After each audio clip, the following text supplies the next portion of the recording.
Welcome to Rich Planet TV. I'm Richard D. Hall. Today I'm delighted because I have returned to Andrew Johnson's study. Hooray! And we're here to talk about Ed Fouche, who was an avionics engineer. He worked for the US Air Force and he was also a contractor to the US Air Force. And he worked in his role between, well, from the early 1970s, or was it late 60s, Andrew, when he started? Yeah, essentially late 60s. Late 60s up to the mid 90s. As I say, as an avionics, electronics engineer, and he worked on lots of different technologies pertaining to covert aircraft that were developed by various companies for the US Air Force, and he was a key figure in the development of a lot of technologies. As I said, he had a long career, and he also worked at Area 51, which he's proven with lots of documents that he's released. Now, Andrew's just finished a series of very lengthy Skype interviews with Ed Fouche, and we're going to talk about the information in those interviews today. And we're also going to talk about some of the lectures that Ed gave in 1998 about the technologies that he was given information on. So just tell us, Andrew, how did you find out about Ed Fouche, and how did you get into these lengthy discussions with him? Well, that was basically because I'd been looking at the anti-gravity sort of research and technology following my discovery of the Disclosure Project in 2003. So by 2004 I'd started looking to this, what's this anti-gravity stuff, is there anything in it, and what's the information that's available about that. And I came across a presentation which was done in 1998, although at the time I think I got confused and I thought it was done in 2001, of this chap called Ed Fouche, and he was talking about this flying triangle, which we'll talk about later, and I thought that's really interesting. Mm-hmm. And I found literally some text and some images from this presentation, and he talked about some very specific bits of information, which again we're going to probably cover a little bit here. And then I found out that he'd actually been featured in a Channel 4 documentary in 1999, which I'd actually recorded. Mm-hmm. So I went back to my video archive and I found this and I watched it on VHS, and there he was for a couple of minutes talking about this work in Area 51. Mm-hmm. And so that was the first time that I actually heard his name and realised who he was. Right. Now you've got recorded round about 6 hours of interviews with Ed Fouche. Anyone who wants to watch the full interviews can watch it from this link on the screen now, and also on that page there's about an hour and a half long lecture featuring Ed Fouche, and also there's the clip from the Channel 4 program as well. So anyone who wants to spend several hours on this can do it from these links. Now, just summarise for us, Andrew, his career from the early 70s through to the mid 90s. Just tell us the key places, because he worked at a lot of different secret facilities, didn't he? Drafted from college during the Vietnam conflict, and he went into pararescue, which was like a sort of rescue team within the Air Force, and they would go in and actually try and rescue people that were injured in combat and this sort of thing. But he was only in there about a week and he injured his ankle, mm-hmm. or a month I think he was in, so he had to come out. And so he went back to college and he got into working with cryptographic technologies, code making, code breaking.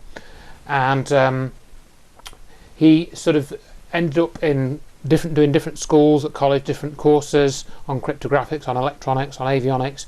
He did multiple different courses, and when I spoke to him he said most people did like 2 or 3 courses and then they went into a field and they would then just work in that field for the rest of their career.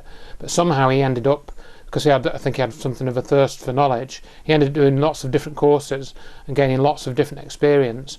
And he also made a bit of a name for himself, because one of the key stories that he told me were 2 key stories. Mm-hmm. Was one where he was doing some in a cryptographic school, and he basically realised that there were like about 30 codes which you could use to unlock this system which was talking to an aircraft for transmitting some type of signal.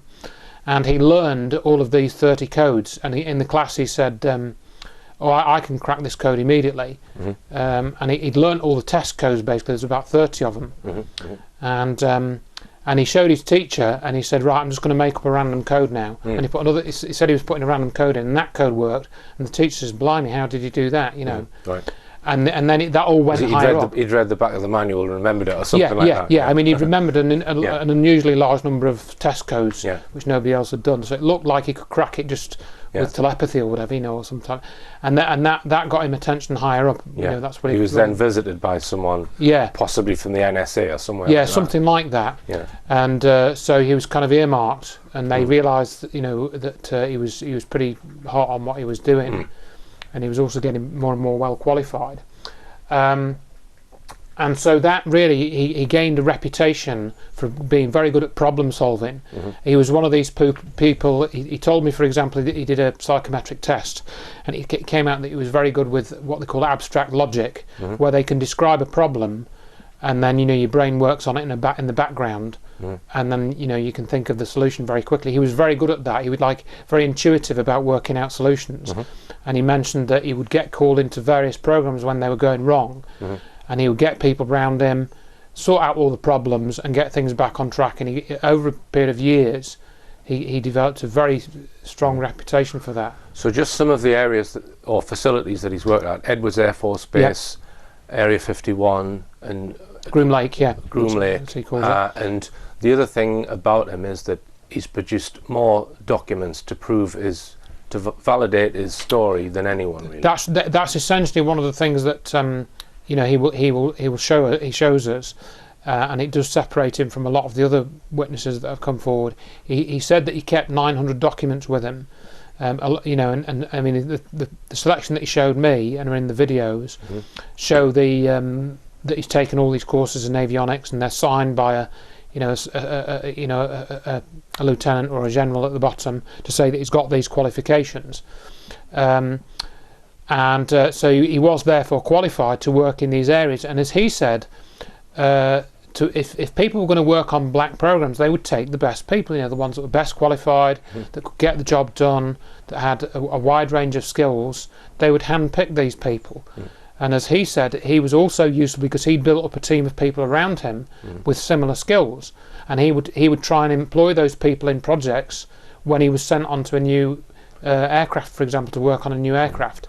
Now, he started out working for the Air Force, yes, and then at some point he became a contractor to the Air Force. Do you know what year that was? I believe he became a contractor in around about the mid-80s, I think. Right. Now, when he was a contractor, as he went up the ranks further, he was working directly under a two-star general or something like that. So one step from the top, really. He would be above the rank of major and wing commander and that kind of thing. In certain ways, yeah, because when things have gone wrong, you know, I think it's one of the stories he mentions in the interviews we did.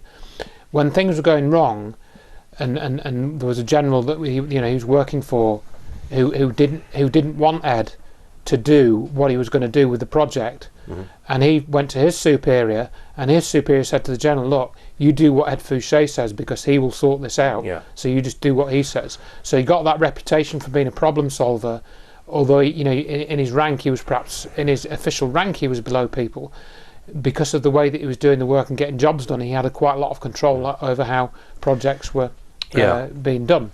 Now, a lot of people have asked, well, how on earth can someone disclose this kind of top secret information without retributions and without being locked up and that kind of thing? And one of the reasons is because he liaised over a lot of years with 6 other experts and pilots, and they shared information. So some of the information was not directly projects that he was involved with. Correct. It was what someone else had told him. So he can effectively disclose that because he's not directly given information from a project that he was involved with. And he also mentions that on some of the projects they overlooked signing particular things, so he was able to disclose information. That's what he alleges. So if we just come on to it says here that he had 4,000 hours of training, 50% of which was classified, so you can't reveal details of that. And he has produced documents to prove all of this. Now, he mentions 6 confidants that he had over a period of years that gradually built up information and shared information together in their time in the forces. And he lists 2 people or 3 people who were involved with the NSA, one of whom is dead. an ELINT engineer, that's electronic intelligence engineer, who was working for the NSA, an SR-71 pilot who he met, I think, at Edwards Air Force Base, another NSA guy who was involved with Vietnam, Department of Defense contractor, electronic engineer, who's also dead. So a couple of the guys who we got a lot of this information from have died, and many pilots as well who gave him information. Yeah. So can you just give us some background on these contacts that he built up and how they've kind of operated? Well, as I understand from what said in the interviews, he met these people, as you said, over a period of years in various projects, because he was travelling around the country quite a lot in the US to the various Air Force bases.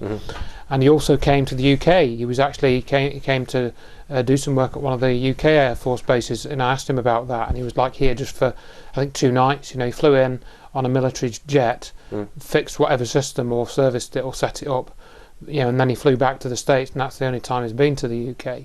So when he was travelling that widely, he met a lot of people with a lot of expertise, and obviously he kept in touch with a few of these who you've listed there. And there was one chap in particular I remember he mentioned called Dale. That was the name he told me, was this chap, who gave him quite a lot of information. And his father was, Dale's father was career NSA, 30 years. He worked for the NSA for 30 years. And it was when they started talking and getting together, and he said they would occasionally try and meet up, and have a chat about things. They realised that there was some secret technology that was being held back from the public, and they realised what this technology was capable of. And I think they kind of, I don't know if I'm using the right expression, but they kind of developed a bit of a conscience about that, because they thought, well, if we had this technology which was available for the rest of the world and not just within the military, then we could change a lot of things. We could have a different sort of totally different world, basically. And that's when they became interested in trying to package this information somehow to disclose it to the public. The TR-3B is probably the most notable thing that he's released information on, that he got information from a pilot and possibly other sightings as well, when he was at Groom Lake and various other places, which we will come on to. But we're going to talk initially about some of the other technologies that he's touched upon after this short break.